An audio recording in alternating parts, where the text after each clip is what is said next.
I wish कि तुम दुनिया की सबसे पेनफुल मौत मरो। तो पूरी दुनिया उसके खिलाफ बातें करना शुरू कर देती है कि इसके साथ ये हुआ कि हुआ। I am so ashamed on our judicial system. Is this Pakistan? Is it safe for the women? मुझे 7 से 8 महीने जो है वो फिजिकली जो है मुझे सेट होने में लग गए थे। देखें, इमाम का कौल है, जब आप हक पे हो ना, कभी पीछे मत हटो।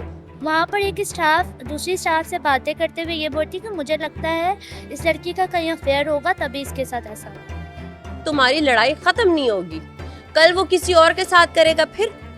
जब मुझे बर्निंग स्टार्ट हुई दैन मुझे पता चला कि ये कुछ और है और मैं वहाँ उस जगह पड़ी हुई थी, किसी ने मुझे आके उठाया नहीं वहाँ से।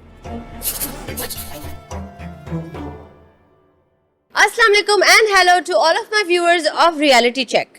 जैसे कि हम हर एपिसोड में आप लोगों को रियलिटी चेक देते हैं, ऐसे ही आज के एपिसोड में आप लोगों के लिए कुछ अलग सी, डिफरेंट सी और मुख्तलिफ सी स्टोरी लाए।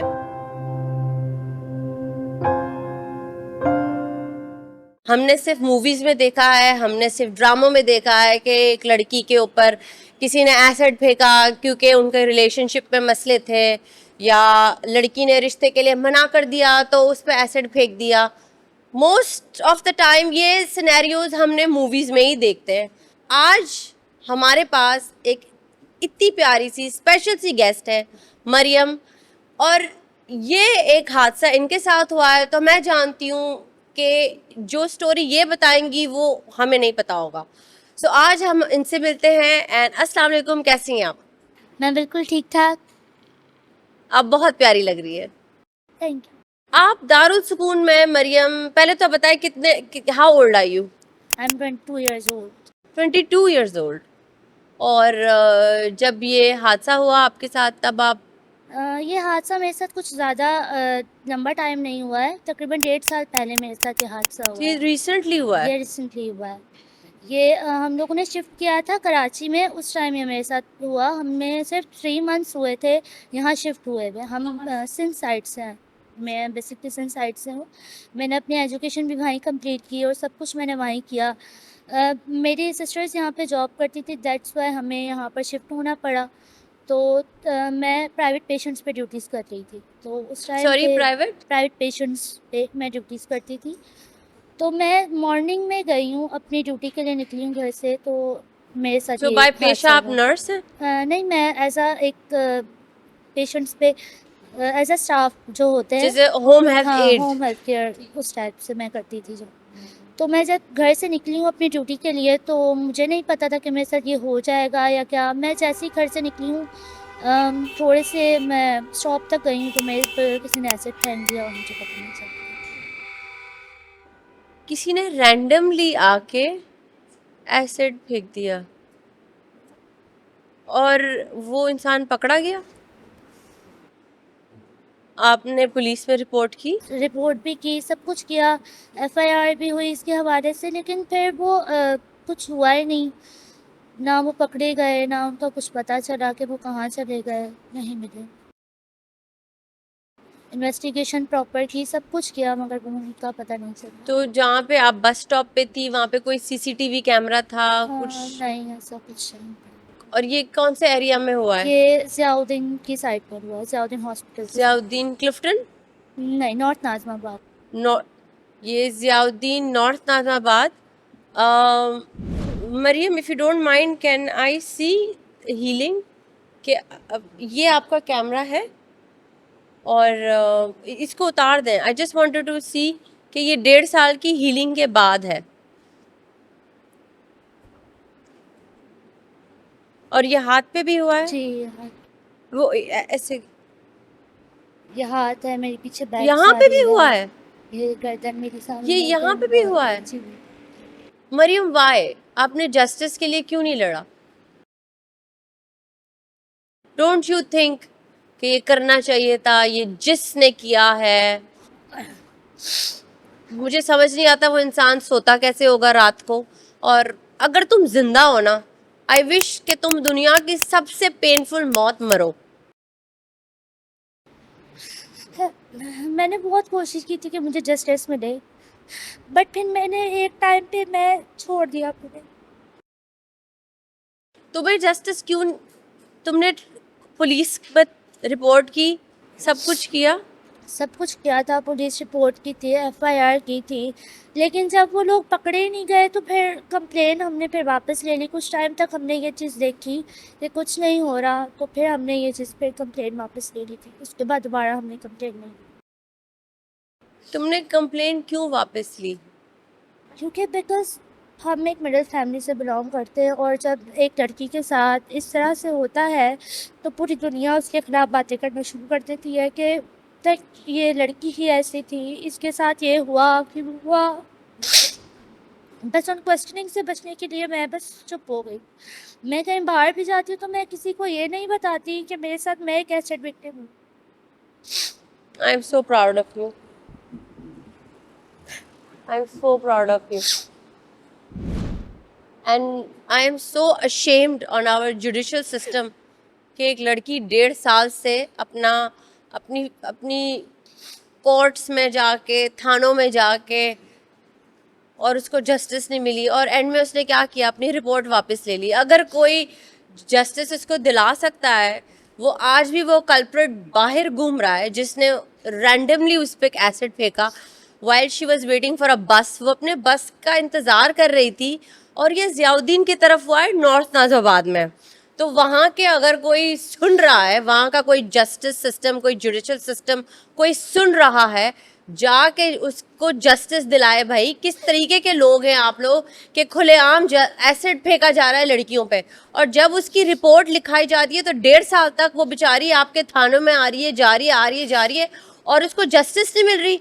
Is this Pakistan? Is it safe for the women कि आज लड़की बस स्टॉप पे खड़ी रहे और उसको पता नहीं है कि आगे क्या होगा उसके साथ, और वो ऑलरेडी इतना सफर कर चुकी है, इसके बाद आप उसको जस्टिस नहीं दे रहे।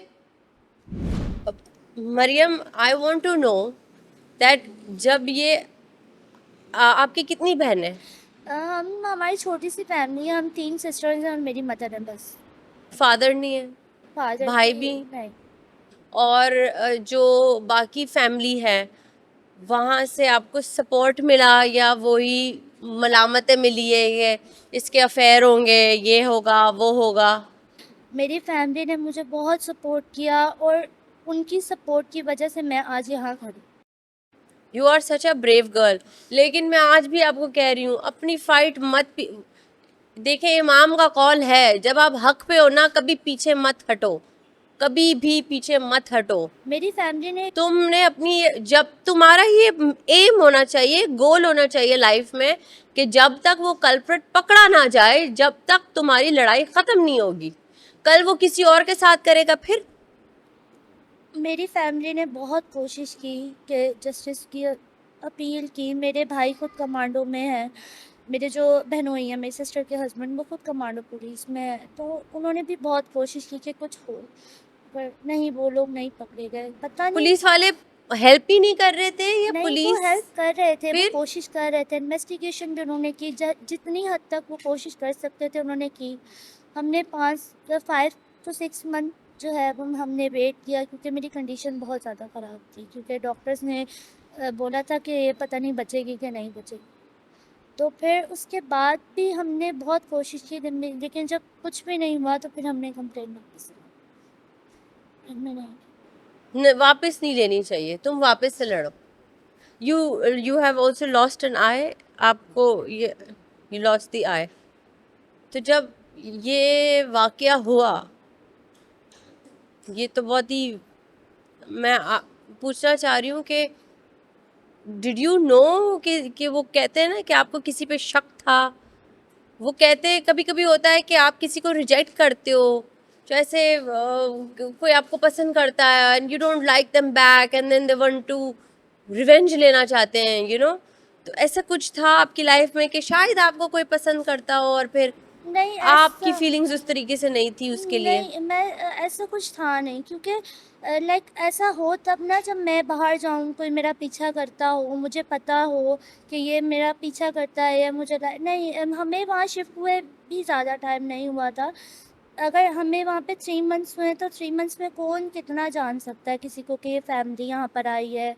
तो हमें उस जगह के बारे में इतना पता ही नहीं था। मैं ड्यूटी से घर, मैंने कभी नहीं देखा कि कोई मेरा पीछा करता है या कोई मुझे रोकता है, नहीं, ऐसा कुछ नहीं हुआ। मुझे आज तक खुद इस बात का जवाब नहीं मिला कि मेरे साथ ही। और जब ये हुआ तब what happened? Did you lose consciousness या क्या हुआ? जब मैं मुझ पे ये एसिड डला, मुझे लगा कि शायद किसी ने ना पानी फेंका है या किसी की शराब। जब मुझे बर्निंग स्टार्ट हुई दैन मुझे पता चला कि ये कुछ और है। और मैं वहाँ उस जगह पड़ी हुई थी, किसी ने मुझे आके उठाया नहीं वहाँ से। सामने ही हॉस्पिटल था, किसी ने मुझे आके नहीं उठाया। वो लोग मुझे खड़े होकर देख रहे थे बस, के पता नहीं क्या हुआ। फिर एक लड़का था, वो आया, उसने मुझे उठाया। मेरे ज़ाहिर सी बात है एसिड गिरा था तो मेरे पूरा स्क्रब मेरा जो था वो ख़राब हो गया था। उसने मुझ पे जैकेट डाला अपना, वो मुझे हॉस्पिटल, क्योंकि सामने ही हॉस्पिटल था, ज़ियाउद्दीन था, तो मुझे वहाँ पर लेके, मेरी सिस्टर भी ज़ियाउद्दीन होती है, हम बेस एंड स्टाफ हैं। ओके। तो वहाँ पर जो है मुझे वो लेकर गया, उसने गेट पर मुझे छोड़ा। फिर मुझे जो है ज़ियाउद्दीन हॉस्पिटल के जो स्टाफ है उन्होंने मुझे बहुत अच्छा फ़र्स्ट एड दिया। मैं अ, मैं इस कंडीशन में अपने घर वालों को कॉल कर रही कि कोई आए, क्योंकि मेरे साथ कोई नहीं थी, मैं अकेली थी वहाँ पे। मैं इस कंडीशन में अपने घर वालों को कॉल कर रही थी, फिर मेरे घर वाले आए। दैन उसके बाद उन्होंने मुझे इंजेक्शंस दिए, उसके बाद मुझे नहीं पता कि मेरे साथ क्या हुआ। यू वेंट टू स्लीप, मतलब वो लूजिंग अनकॉन्शियसनेस। वाओ। और उस वक्त आपके माइंड में क्या चल रहा था? उस टाइम मेरे माइंड में ये चल रहा था कि शायद पता नहीं मैं बचूंगी नहीं बचूंगी, मेरी ज़िंदगी। उस टाइम मैं ये सोचती थी कि शायद मेरी ज़िंदगी ख़त्म हो गई, बस यहाँ ही तक थी मेरी ज़िंदगी। मैंने बहुत सफ़र किया है इन 1.5 सालों में, मैंने ऐसी ऐसी क्वेश्चनिंग लोगों की बर्दाश्त की है जो मैं बिल्कुल यहाँ शायद बताना नहीं चाहूँगी। तो फिर भी मेरे घर वालों ने मुझे सपोर्ट किया।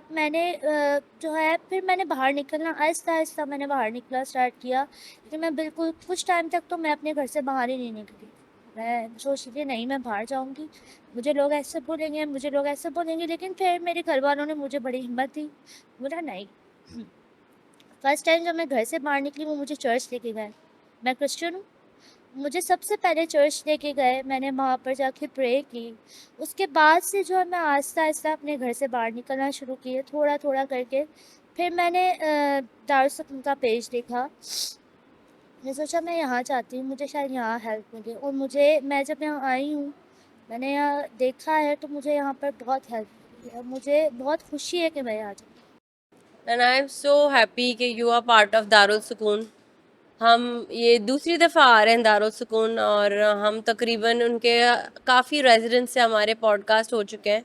एंड मैं क्या बोलूँ कि एक इतनी एक जहाँ पे जंगल का कानून है, हंट और बी हंटेड, वहाँ पे कुछ ऐसे लोग भी हैं जो सोसाइटी के ऐसे लोगों को शेल्टर देते हैं। जैसे बच्चे हैं वो रिजेक्टेड हैं, जैसे बूढ़े लोग हैं वो रिजेक्टेड हैं, वो उनको शेल्टर देते हैं। तो जहाँ पे एक जंगल का कानून है वहाँ पे ऐसे लोग भी होते हैं, मौजूद हैं हमारे साथ, जो कहते हैं कि नहीं, दूसरे लोगों को हेल्प करो, दूसरे लोगों को शेल्टर करो। मुझे ज़्यादा कुछ कहना ही नहीं पड़ा यहाँ आके। उन्होंने मुझे फ़ौरन जॉब दी। उन्होंने मेरा इतना ख़्याल रखा, मेरी हर चीज़ का उन्होंने बहुत ख़्याल रखा। और मैं सोचती थी कि शायद मेरा दुःख बहुत बड़ा है, लेकिन जब मैं यहाँ आई, मैंने यहाँ के बच्चों को देखा, मैं इनसे मिली, मैं इनके दरमियान आज काम करी, तो मैं सोचती हूँ कि नहीं, मेरा दुःख बड़ा नहीं है। वो कहते हैं ना कि आपको लगता है कि मेरा गम बहुत बड़ा है, लेकिन आप जब देखते हैं ना अपने आसपास, तब आप कहते हो मेरा गम कुछ भी नहीं है। ये बच्चे मुझे अपनी जान से ज़्यादा प्यार हैं। इन बच्चों की वजह से मैं इस ट्रॉमा से निकली।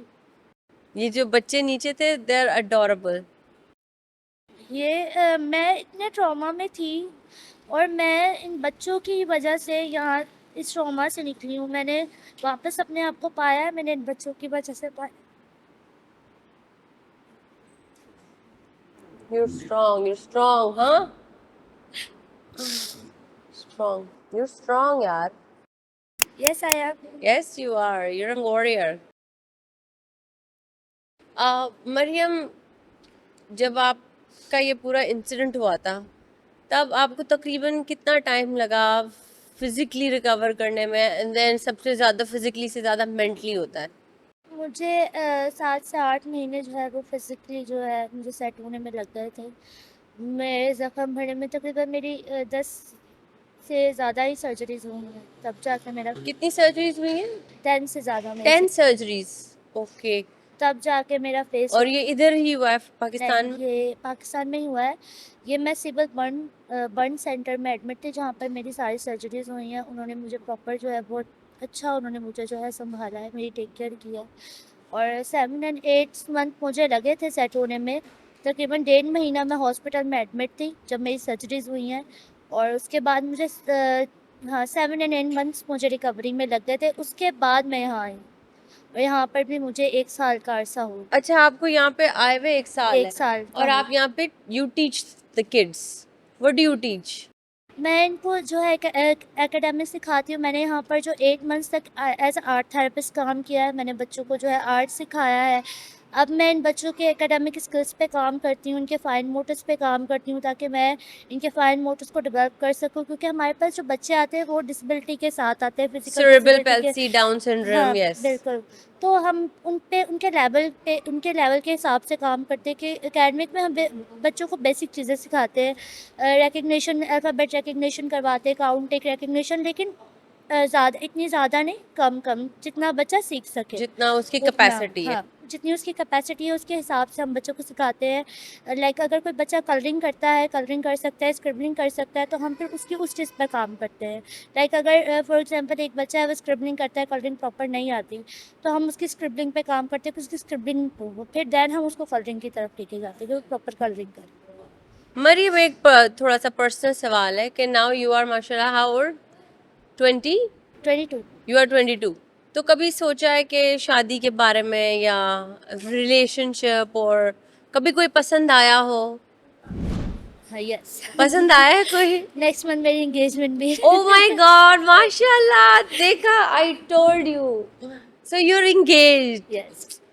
Congratulations. Okay. तो अब मुझे tell me how it happened और ना, कैसे वही यहीं काम करते हैं। यहीं पे मेरे काम साथ करते मौजूद भी हैं. है। So it's a love story. I love love stories. मेरे साथ मौजूद भी है। मैं जब यहाँ पे स्टार्टिंग में आई थी तो मेरे यहाँ पे कोई फ्रेंड्स वगैरह, क्योंकि स्टार्टिंग में जब इंसान आता है तो वो इतना किसी को जानता नहीं है। वो मेरे एरिया के हैं बेसिकली।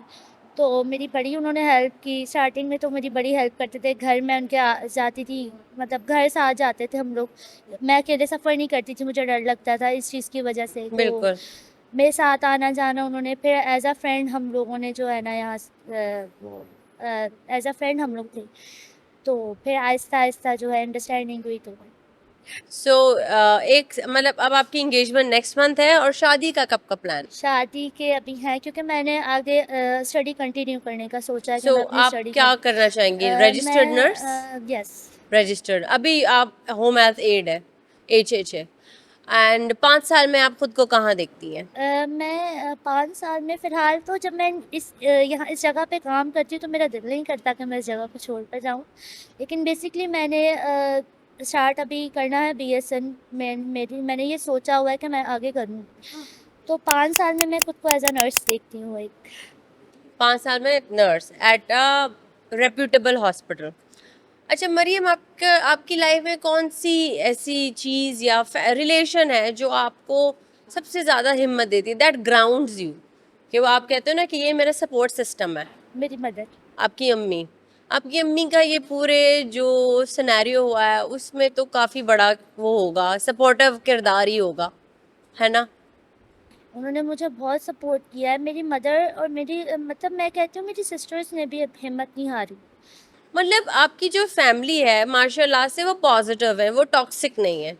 जैसे वो होता है ना कि एक बच्चा ऑलरेडी कोई चीज़ से गुजर रहा है, फिर वो तनकीद करना, क्रिटिसाइज करना. सो माशाल्लाह से आप पॉजिटिव है. बिल्कुल, मेरी फैमिली बहुत ज़्यादा पॉजिटिव है, और उन्हें मुझे कभी भी तनकीद का निशाना नहीं मिला है कि तुमने ये वो नहीं, इस तरह से बल्कि उन्होंने मुझे हर जगह, बल्कि मुझे उन्होंने, जब मैं घर से बाहर निकली तो मुझे ये चीज़ समझा के भेजी, कुछ नहीं होता, जाओ। जाओ. और कुछ भी नहीं हुआ, और तुम घर से निकली तो तुमने अपना, देखो ना, अल्लाह ने तुम्हारे लिए सारी चीज़ें प्लान की हुई थी, एक लाइफ पार्टनर, वो यहाँ पे तुम्हें मिलना था. बिल्कुल। और मैं पहले अपना फेस कवर करती थी, मैं बहुत ज़्यादा खुद को छुपा के, अब मैं नहीं करती। जो है जैसा है, बस खुदा का शुक्र है। मैं अब बिल्कुल अपना फेस कवर नहीं करती। यहाँ के मुझे लोगों में बैठने की हिम्मत मिली है, पहले मैं नहीं बैठती थी। यहाँ पर विजिट्स वगैरह आते हैं, मैं बाकायदा उनसे कोऑर्डिनेट करती हूँ, मैं उनसे बात करती हूँ, मैं उनको इन बच्चों के बारे में बताती हूँ कि इन बच्चे क्या करते हैं, कौन सा बच्चा क्या काम कर सकता है, मैं उनको पूरा गाइड करती हूँ। तो ये चीज़ मेरे लिए ज़्यादा अच्छी हुई कि मैं अब लोगों को फेस कर सकती हूँ। I am so proud of you. अच्छा Mariam, one thing I wanted to ask कि आपने तो ये जर्नी अपनी गुजारी है, तो आपने एक्सपीरियंस किया है, जैसे कि मैंने शुरू में बोला था कि हमने ये चीज़ें सिर्फ ड्रामों में और फिल्मों में देखी है। तो जो एसिड अटैक सर्वाइवर्स हैं जो अभी आपको देख रहे हैं, आप उनको क्या बोलना चाहेंगी कि क्या चीज़ है जिससे वो आगे बढ़े? ये मेंटल ट्रॉमा, आपको लगता है कि थेरेपी की ज़रूरत है, थेरेपी लेनी चाहिए? आगे बढ़ने के लिए क्या सबसे ज़्यादा ज़रूरी है?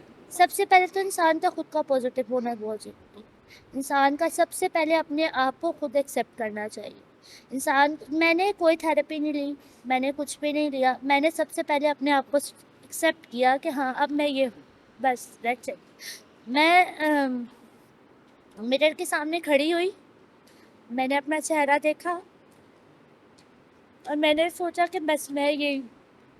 अब मैंने इसी के साथ सारी ज़िंदगी गुजारनी है और सब। लेकिन इंसान का सबसे पहले पॉजिटिव होना बहुत ज़रूरी होता है कि इंसान अपने बारे में पॉजिटिव सोचे। पॉजिटिव तो चले हर इंसान होता है, लेकिन कभी कभी एक इंसान पे एक टाइम आता है ना, क्रूशल टाइम आता है, और इस तरीके से आप कोई चीज़ से गुजरते हो तो people tend to become suicidal. तो आप उनके लिए क्या मैसेज देना चाहेंगी जो लेट्स से कि जिनकी फैमिली भी सब आपके तो माशाल्लाह सारे लोग आसपास सपोर्टिव थे ना, लेकिन बहुत सारे ऐसे लोग होते हैं जिनके पास सपोर्टिव लोग नहीं होते हैं और उनके ऊपर इतनी बड़ी क़यामत टूट पड़ती है और फिर उनको एक तनकीद और क्रिटिसाइज सारी चीज़ें फेस करनी पड़ती है।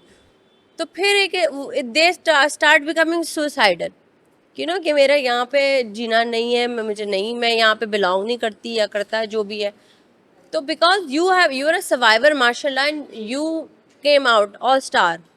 तो आपका जो मैसेज है, मैं चाह रही हूँ कि आप इस कैमरे में देख के बोलें वो सारे सर्वाइवर्स के लिए और पाकिस्तान के लिए। जो सर्वाइवर है, ऐसे सर्वाइवर, उनके लिए मैं ये कहना चाहूँगी, सुसाइड करना किसी भी चीज़ का हल नहीं है। आप आगे बढ़ो, आप निकलो। क्योंकि आप लोग एक इंसान की हैसियत हो, एक इंसान हो, आपको जीना है। ये नहीं कि मेरे ऊपर एसिड अटैक हुआ कि मैं मर जाऊँ, नहीं, ऐसा नहीं होना चाहिए। आप लोग हिम्मत रखो और आप लोग बढ़ो आगे। मेरा तो यही मैसेज है कि इंसान को हमेशा आगे बढ़ना चाहिए, बेहतरी की तरफ जाना चाहिए, ना कि आप ये सोच लो कि नहीं, मेरी ज़िंदगी ऐसी होगी, अब सब ख़त्म हो गया है। कुछ ख़त्म नहीं होता। वक्त के साथ साथ आहिस्ता आहिस्ता सब कुछ ठीक हो जाता है। और जो लोग ये करते हैं और जो लोग ऐसा सोचते हैं, आप उसके लिए क्या बोलेंगी जो जिसने आप पे एसिड फेंका था, अगर वो ये देख रहा हो तो? अगर वो ये देख रहा होगा तो मैं उसको यही बोलूँगी कि किसी की ज़िंदगी ख़राब करके किसी को कुछ नहीं मिलता। अगर उसने मेरे साथ ये सब किया है, एक तरह से उसने ये सोच के मेरे साथ ये सब किया कि शायद मेरी ज़िंदगी ख़राब हो जाएगी, मैं आगे नहीं बढ़ पाऊँगी, तो ये उसके लिए मैसेज है कि मैं आगे बढ़ चुकी हूँ और मैं अपनी पिछली पुरानी ज़िंदगी को भूल चुकी हूँ। That's it. Do you think कि लोग अवेयर हैं, या अभी भी जब आप बाजार वगैरह जाती हैं आपको इस तरीके से देख रहे होते हैं लोग? आपको लगता है अवेयरनेस और मज़ीद होनी चाहिए? अवेयरनेस नहीं है इस चीज़ के हवाले से। लोग जो हैं वो इस तरह के मतलब ऐसे ही वो बस बोल देते हैं। उनको नहीं पता होता कि अगले बंदे को जिसको आप ये बोल रहे हैं उसके ऊपर क्या इस चीज़ का इफ़ेक्ट पड़ेगा। वो इस चीज़ को कैसे लेगा। वो पॉजिटिव वे में भी ले सकता है, नेगेटिव वे में भी ले सकता है। अब मेरे साथ ये होता था कि मैं जब भी कहीं बाहर अभी भी होता है, ऐसा नहीं है कि अभी नहीं होता। अभी 2-3 दिन पहले ही मैं घर जा रही थी तो मुझे पूछ लिया कि आपके फेस पे क्या हुआ है। आई वाज़ से कि मेरे फेस पे जो है ना स्टैंडर्ड ब्लास्ट हुआ था, तो दैट्स व्हाई ये मेरे साथ हो गया। मैं नहीं बताती कि मैं एक एसिड एसिड विक्टिम अटैक हूँ, विक्टिम? क्योंकि वो फिर बहुत ज़्यादा ऐसे सब क्वेश्चनिंग करते, क्यों? कहीं चक्कर चल रहा था, मतलब अफ़ेयर एसिड था। अटैक में भी I am so sorry to say कि औरत को ही ब्लेम किया जाता है। जैसे कि अगर किसी औरत के साथ कुछ ज्यादती होती है तो उसको पहले वो देखेंगे कि भाई तुम्हारे साथ क्यों हुई, तुम्हारे साथ क्यों तुमने हुई? कैसे कपड़े पहने हुए थे, तुम्हारी कोई गलती होगी। हाँ तुम्हारी कोई गलती होगी। तो ये और हमेशा मेल को कुछ भी नहीं कहा जाता, सिर्फ औरत औरत को के नहीं मुझे भी बोला गया ये तो बात। आप अपनी सच्चाई छुपाती हैं, आप कहती हैं सिलेंडर ब्लास्ट हुआ है, और क्यों? क्योंकि आप बचना चाहती हैं कि आगे वो जो क्वेश्चंस करेंगे वो तनकीदी क्वेश्चंस होंगे और क्रिटिसिज्म वाले क्वेश्चन। और मैं ये चीज़ें बर्दाश्त कर चुकी हूँ। मैं हॉस्पिटल के बेड पर पड़ी हुई थी और वहाँ का, हालांकि हॉस्पिटल के जो स्टाफ होते हैं वो तो बहुत ज़्यादा जो है वो पढ़े लिखे वेल एजुकेटेड होते हैं, उनको पता होता है कि अपने पेशेंट्स को कैसे ट्रीट करना है। वहाँ पर एक स्टाफ दूसरी स्टाफ से बातें करते हुए ये बोलती कि मुझे लगता है इस लड़की का कहीं अफेयर होगा तभी इसके साथ ऐसा होगा। और मैं उस टाइम बेड पे थी और मैं उनकी बातें सुन रही थी और मुझे समझ नहीं आ रहा था कि मैं उनको क्या बोलूँ। चले मान लिया अगर किसी का किसी के साथ अफेयर है तो आप ये एसिड फेंकना तो कहीं से जायज़ नहीं है। मर्द हजरात के कितने अफेयर होते हैं, शादीशुदा मर्द के भी कितने अफेयर होते हैं। अगर हम ये चीज़ को नॉर्मल कर दें कि ठीक है अफेयर है तो एसिड फेंको, तो भाई ऐसे तो पूरे पाकिस्तान के मुंह जले हुए होंगे, क्या हो गया है। बिल्कुल, हर जगह मुझे इसी तरह से बोला जाता था, इस वजह से अब मैं किसी को अपनी रियलिटी नहीं बताती। और मैं यही कहना चाहूँगी कि इंसान को अपने अंदर अवेयरनेस लानी चाहिए, पाकिस्तान के लोगों को लानी चाहिए। एसिड सर्वाइवर विक्टिम्स के लिए बहुत कम कैंपेन्स देखी है मैंने, बहुत कम अवेयरनेस मैंने खुद भी देखी है, बिकॉज मेरी हालांकि I am a very social person, लेकिन जैसे सोशल मीडिया पे भी कैंपेन्स बहुत कम है। अब देखें जैसे मैं एक हॉलीवुड का बड़ा कोई फेमस वो है ब्रांड है विक्टोरिया सीक्रेट, उन लोगों ने अभी रिसेंटली अपना एक मॉडल रनवे किया है, उसमें उनकी सारी मॉडल्स डिसेबल्ड थी, एसिड अटैक विक्टिम्स थे, एंड जो वो स्किन का प्रॉब्लम होता है वर्टिगो वो थी, वो इनकी कैंपेन थी, वो इनकी अवेयरनेस था, बिकॉज वो सारे डिसेबल्ड लोगों को उन लोगों ने अपने पूरे वर्ल्ड वाइड रैंप पे चलाया है। आई थिंक ऐसे कैंपेन्स होने चाहिए, बिकॉज अगर आपका मीडिया ही सबसे ज़्यादा ये इस चीज़ को प्रमोट करता है तो हमारा मीडिया इस तरीके से लैकिंग है कि हमारा मीडिया जो ऐसी इम्पॉर्टेंट चीज़ें हैं वो इतना ज़्यादा प्रमोट नहीं करता। Maryam, thank you so much for your time, आपने अपना कीमती वक्त दिया, एंड आपकी जो नई ज़िंदगी शुरू होने वाली है, मैं दुआ करती हूँ कि अल्लाह उसमें बहुत सारी खुशियाँ दे, एंड मैं अल्लाह ब्लेस यू, आपका जो गोल्स हैं, आपकी जो ड्रीम्स हैं वो आपको मिले, आप एक बहुत ही अच्छी नर्स बने। और मैं ये पर्सनली चाहूँगी, मेरी पर्सनल रिक्वेस्ट है कि आप अपना जो FIR है उसको वापस रीओपन करवाएं। Don't let him sleep peacefully, fight, क्योंकि आप नहीं करेंगी तो उसके कॉन्सिक्वेंसेस कोई और भरेगा, कोई और लड़की पे ये होगा। तो मेरी एक पर्सनल रिक्वेस्ट ये है कि आप जाएं और अपने जो आपकी फाइल है उसको रीओपन करवाएं, रीस्टार्ट इट, हो सकता है इस दफ़ा कुछ हो जाए। Thank you so much for your time, and you are a strong warrior, and Allah bless you. हमारा शो का टाइम ख़त्म हो चुका है। मैं बस इतना ही बोलना चाहूँगी कि जहाँ पे आप सोशल मीडिया पे मीम्स शेयर करते हैं, आप अपना सोशल मीडिया या आप अपना मीडिया एड्स चलाने के लिए यूज़ करते हैं, कैंपेन्स यूज़ करते हैं, वहाँ पे हमारे पास इतने सीरियस कॉजेज़ हैं, जैसे कि एसिड अटैक विक्टिम्स कि वो बाहर जाती हैं तो वो कहती हैं कि अगर उनसे कोई पूछता है कि क्या हुआ तो वो कहती है कि सिलेंडर ब्लास्ट हुआ है। क्यों? क्योंकि आगे तनकीद होगी। आई फील हमारे मीडिया को एक इस कैंपेन को लेके एक अवेयरनेस फैलानी चाहिए। दूसरी बात मैं ये बोलना चाहूँगी कि आप अपने वर्ड्स को काइंडली यूज़ करें। आपको नहीं पता कि आपके मुंह से निकली हुई बात किसी के दिल पे जाके कैसे लगेगी और उस पे क्या गुजरेगी, और वो रात को सोएगा तो जब वो सोएगा तो वो रोते हुए सोएगा आपकी वो एक बात की वजह से जो आपने बड़े कैजुअली बोल दिया कि भाई ऐसा ऐसा। सो प्लीज़ जो आप बोल रहे हैं सोचें बोलने से पहले, and keep sharing, keep liking, keep subscribing to our reality check.